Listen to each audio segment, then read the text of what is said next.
Hi, I'm Sheena Black. I am an orthopedic surgeon specializing in sports medicine at Baylor Scott & White Health. Let's talk about shoulder pain. Injuries to the shoulder are not limited to sports and athletics. They can happen in everyday life.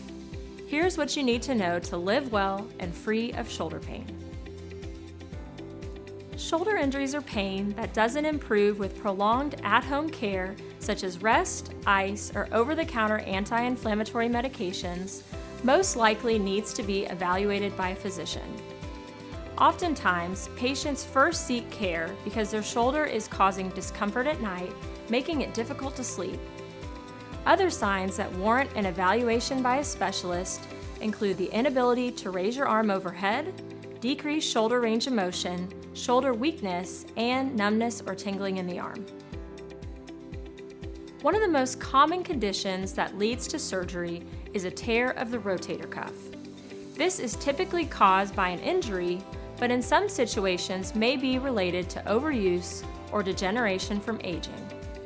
Other common conditions that require surgery include bursitis, which is inflammation of the cushion or bursa above the rotator cuff that results from bone spurs, tears of the labrum from shoulder dislocations, bicep tendon tears or degeneration, and shoulder arthritis.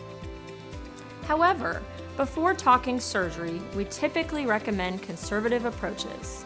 These include rest, avoiding aggravating activities, physical therapy, anti-inflammatory medications, and in some situations, injections into the shoulder. Shoulder surgery is typically performed using a minimally invasive approach called shoulder arthroscopy. This involves using small incisions and a camera to evaluate and repair the shoulder.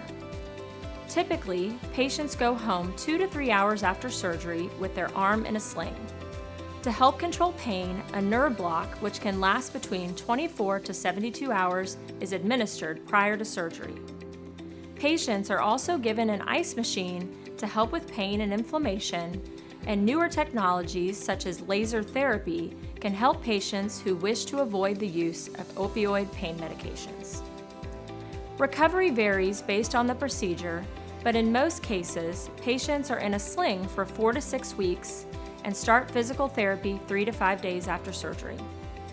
Patients should expect to return to their normal activities between 4 to 6 months after surgery. Taking steps to prevent a shoulder injury is the best way to avoid the need for a shoulder procedure. This starts with keeping the shoulder stabilizer muscles strong and using appropriate form. In addition, it is important to avoid activities that place your shoulder at risk for injury, such as excessive overhead lifting or improper workplace ergonomics.